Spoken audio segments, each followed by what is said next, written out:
Today we're going to talk about 409, not the cleanser, but episode 409, where we're talking about credit repair. That's today on the Financial Wellness Podcast.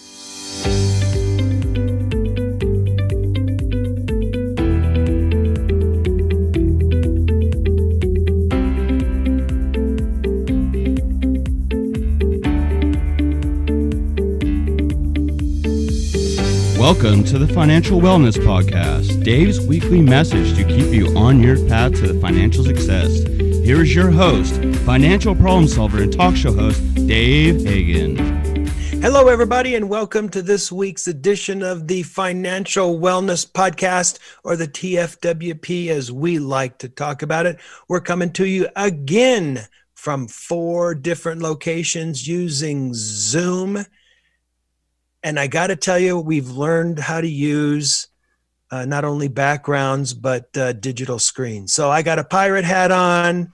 Brian Reed's got it's like a black hat and a Zorro mask. Oh, actually, he's copying me. Both of the guys have hats and Zorro masks. So as you might have heard, hey, look, it's Nick Appel. Thanks, Nick, for coming in today.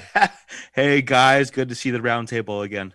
Exactly. Brian, good to see you. Thanks for coming in. As always, my man. Good to see you. There we go. Looks like you also got some kind of funky sunglasses on behind your Zorro mask. I don't know what that's about. Those are my glasses. Oh, is it regular glasses? Yeah, so I can see.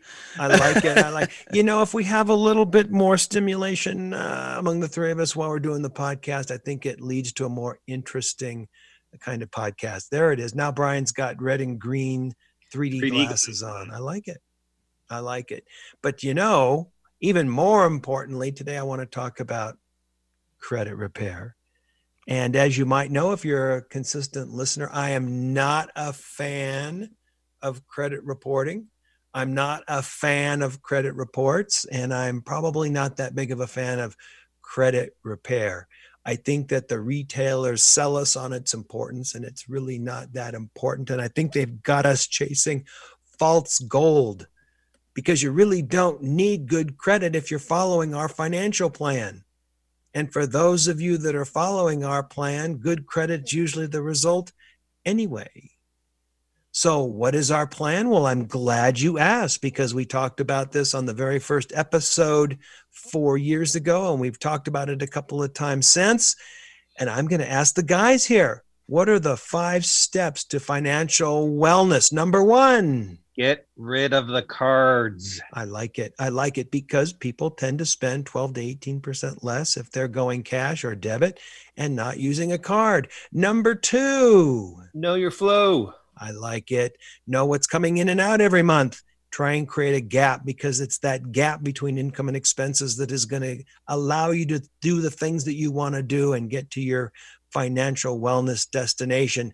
Number 3. Eliminate debt. The hardest and biggest thing for people to do.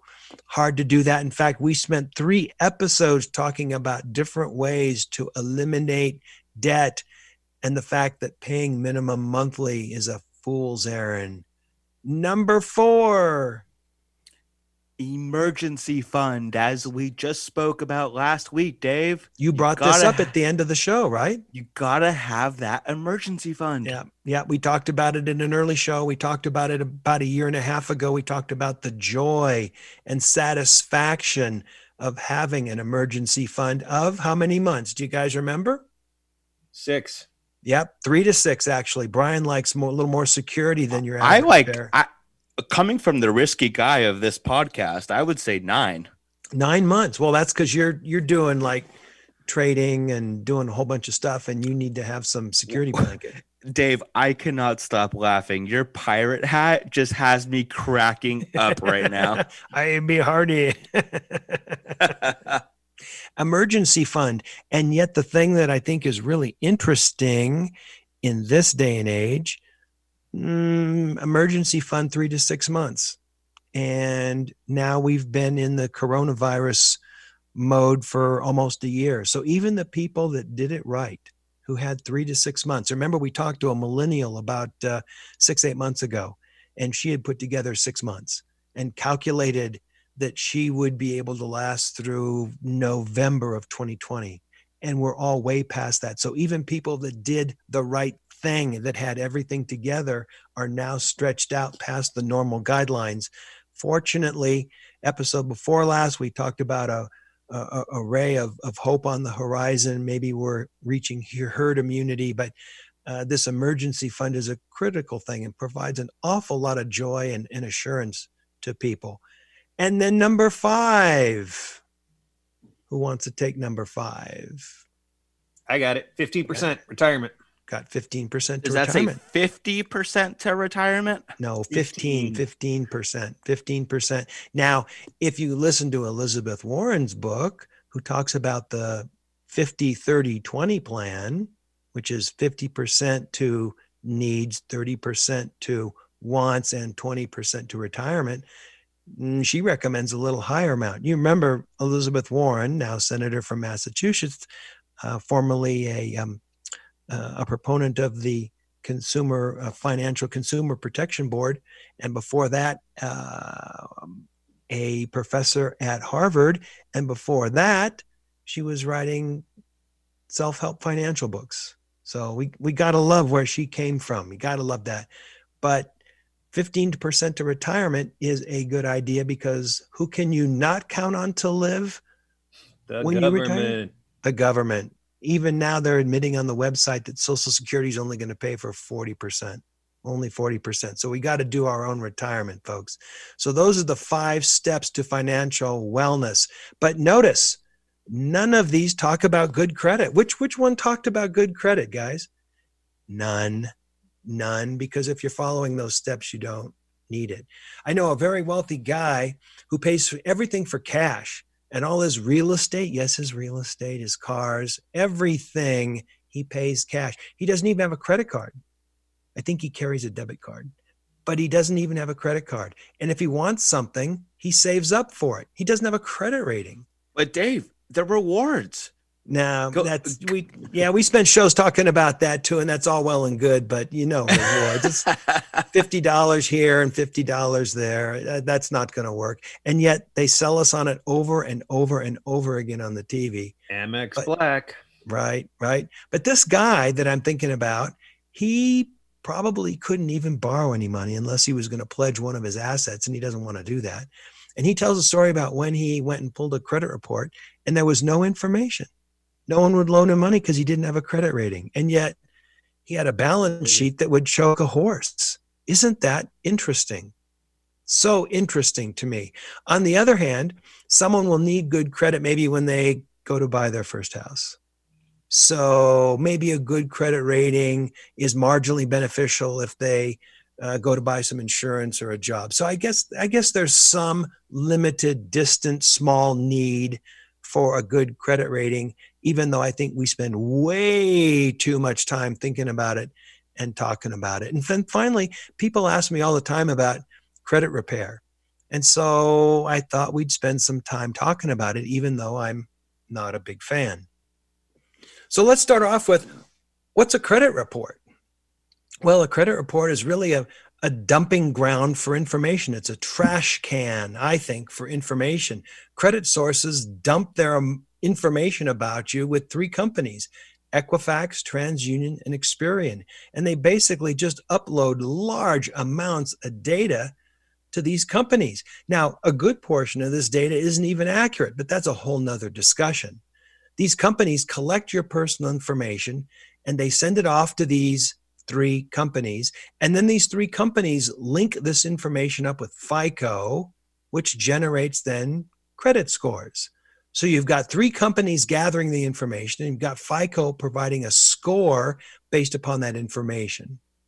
Now, FICO scores are based on 5 major categories: your payment history, the amounts owed, the length of your credit history, your credit mix, and new credit.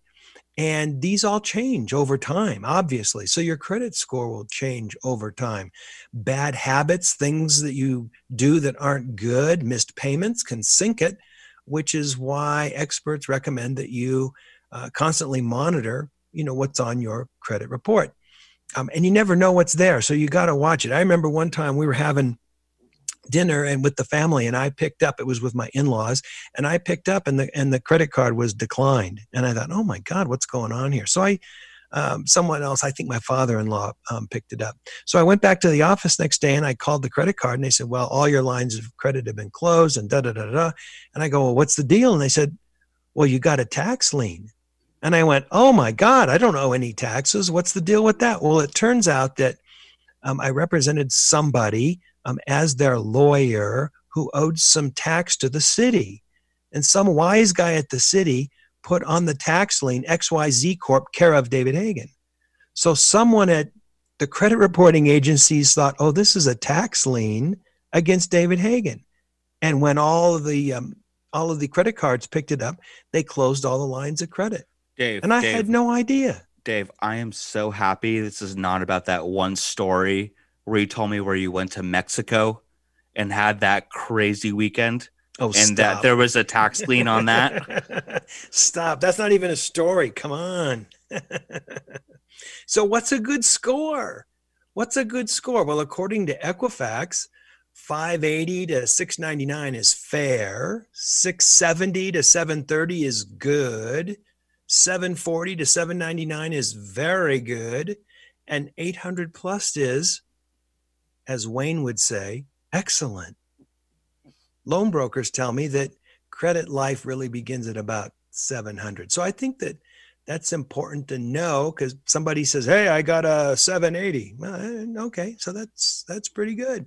Or people come in and they ask me, why can't I get a loan? My credit is 6.25. It's like, well, that's pretty tough. But that's what a credit score or what the scoring system means. So now the next question is, once you know what your credit score is, can I repair my credit report? Well, I don't really like the word repair, because repair, it seems to me, is a term used by an industry to play the system. They basically deny everything or almost everything on your credit report and hope that the creditors can't verify it in time before the agencies are required by law to drop it off. It starts with the premise of denying everything, which of course is not usually accurate. In fact, it usually is not accurate to not deny everything, because there's a lot of stuff on there that's true. But that's why I don't like this term repair. The term that I do like is rehabilitation. And rehabilitation involves a very specific number of steps to remove incorrect data and then have them augmented with new beneficial data. And yes, over time, it rehabilitates a credit report. So rehabilitation as opposed to repair. Now, what are the steps? Well, there's companies that make money taking you through these steps, but we're going to tell you for free today because we value our listeners. Here are the steps. 1, get a copy of your credit report. And you can get a copy each year for free. You just send them a letter, you make a request on their website, and they send you one for free. But you can get one quicker if you buy it from a company on the internet. Of course, they're not that excited about sending you a free report, the agencies, so it's not a priority to them, and it takes a little while to get to you. But if you pay $20, $30 online, you can get it over the internet right away. Step 2. Review the report for inaccurate information. This includes the balance due or any potential lates, but highlight anything that's not true, that's not accurate. Number 3, send a dispute letter to the credit reporting agencies and the creditor, asking them to correct or delete the inaccurate information. Now, this is where a lot of people get hung up after they read the long credit report, and they are a mess to read because they've all got their little shorthand stuff and they present the data in a different way.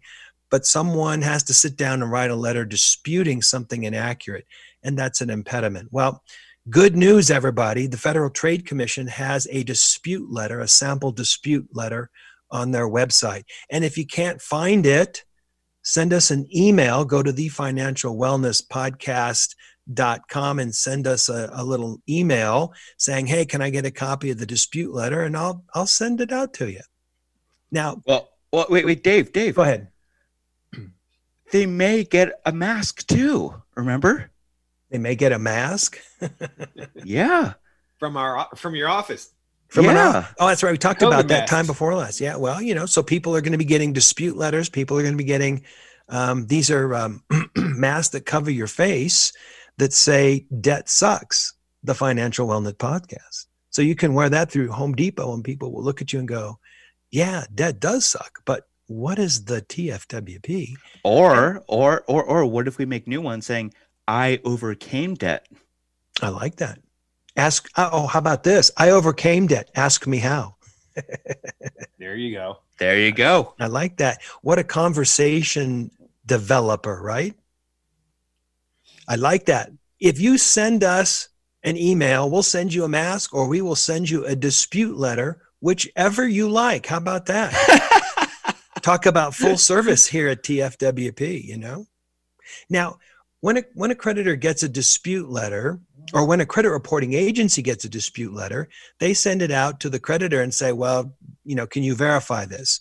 If the creditor can't verify it in 30 days, the credit reporting agency has to delete it. And so a lot of these credit repair places count on the fact that the creditor may not respond in a timely manner. Or if they respond, all they have to do is clean up the number of lates or something like that. But there's a good handful of them that will just not respond. And then the credit reporting agency is going to delete that information. And of course, if they delete it, that's better. But it really doesn't matter. The important thing is to correct it. Step number 4, follow up to make sure that they correct or delete. A lot of times they ignore you. And so you've got to send a follow-up letter saying, look, I sent you this letter on this date. Nothing's been resolved. As you know, if you don't comply, this could result in a report to the Federal Trade Commission, blah, blah, blah, blah, blah. And they will then either make another inquiry out to the credit reporting agency, or they will delete it. So this makes your credit report more accurate. I've seen surveys that showed that up to a third of the information on someone's credit report is just inaccurate. Why? Because they're a dumping ground, a trash can for information from all the various retailers. So you got to do that. You've got to follow up. You've got to make them take the bad stuff, the wrong stuff off. Step number 5, get a credit card. Now, I can't even believe I just said that, guys. Get a credit card. That's so against TFWPism, right? It hurt when he said that? It did. My tongue tingled. Yes. Oh, God.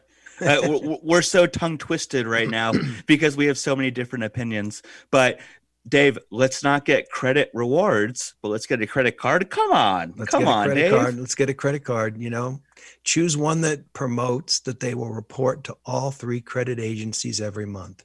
How many credit rewards did it take for you to get that hat that you have on right now? The pirate hat. I got that for free from the people at Zoom. What can I say?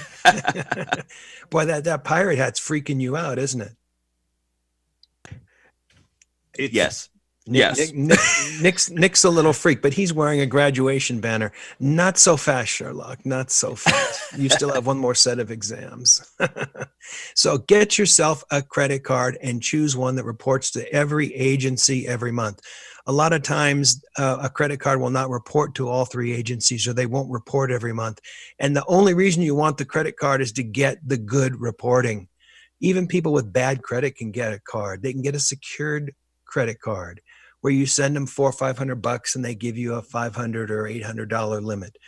And you can find credit cards like this on places like nerdwallet.com. Now, bear in mind, they get a commission of people that they refer to the credit card agencies, and they're going to refer you, but you don't care at this point. You just go to one for a credit card that is for people that have poor credit, and you can get a credit card, and they will start to report the good stuff.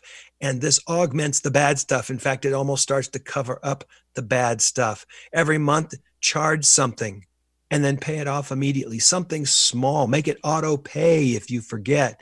Don't charge a large thing. Just something, a meal, a something, and pay it off basically right away. David Hagen, are you telling our listeners to not pay in cash? I am so shocked. You're right. I can't even believe I'm saying it. someone up using a credit card is going to spend 18% more with the stuff that they buy. I can't even believe that I've advised people to get a credit card. I can't even believe that I've advised people to spend too much time thinking about their credit rating. But that's the purpose of the exercise today. I'm telling you, it's that pirate hat. It's changing you. It's changing you. I be hardy. We're going to take the booty and distribute it to other people. I know, and it's against every bone in my body, but if someone wants to rehabilitate their credit in a big way, this is the way that it needs to get done. It takes time, it takes perseverance.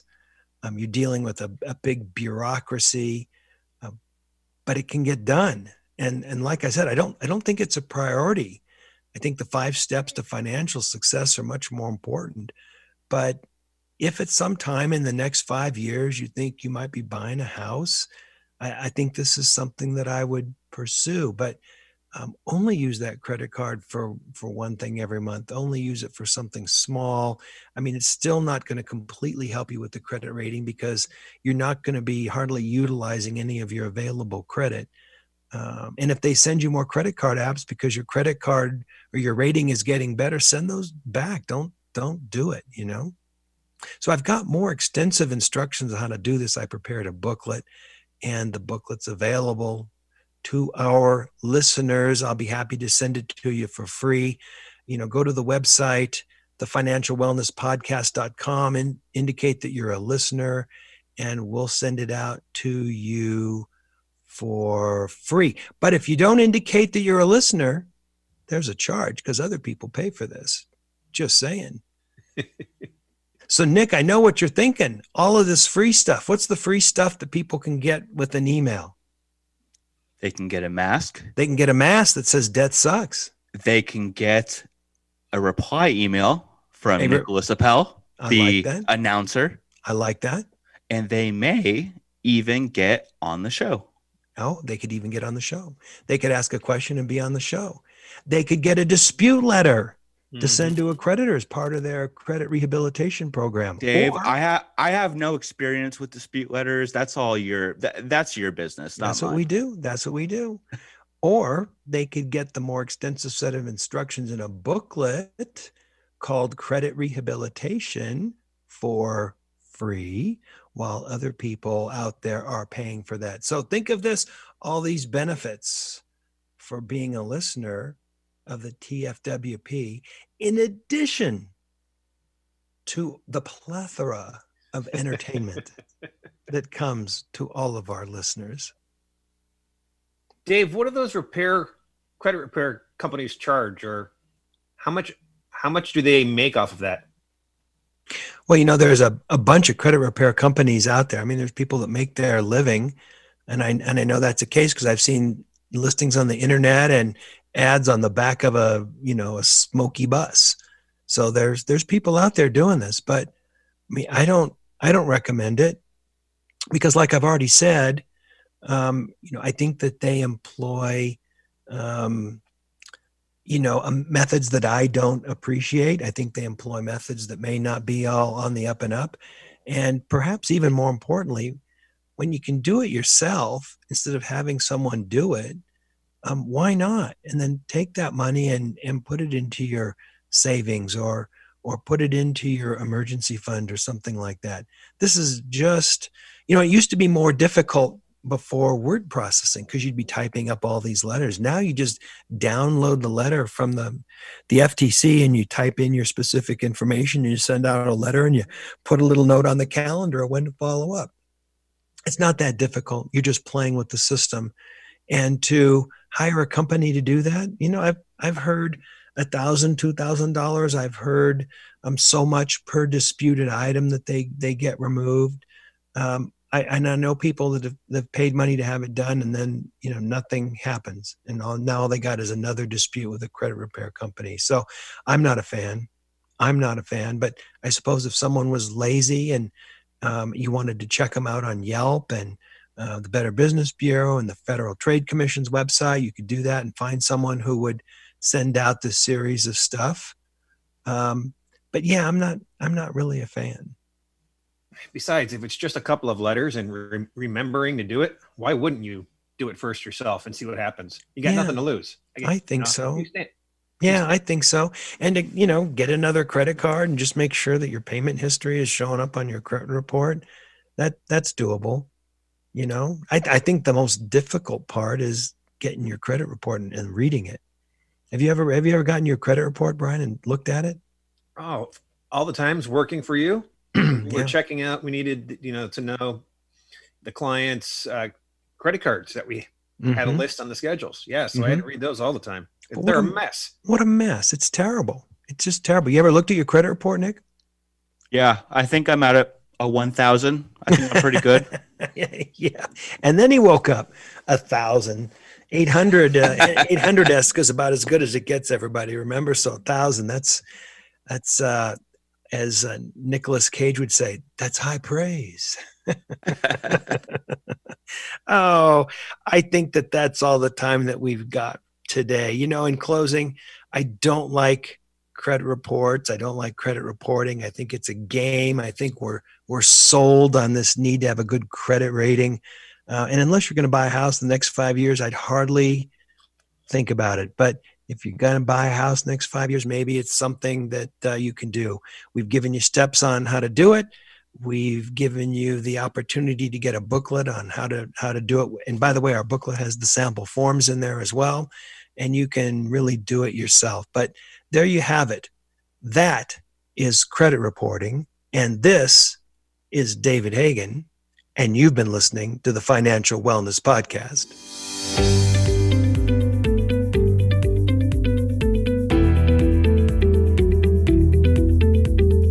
You've been listening to the Financial Wellness Podcast, Dave's weekly message to keep you on your path to financial success. If you have a question that you would like Dave to answer on the podcast, go to thefinancialwellnesspodcast.com. You can leave an audio message with one click of a button, or type your message into the question box. Either way, it's sent right to Dave's phone.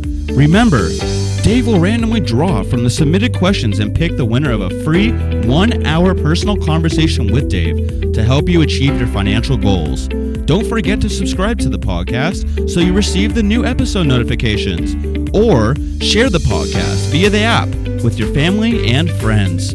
This is your announcer, Nick Appel, wishing you every financial success.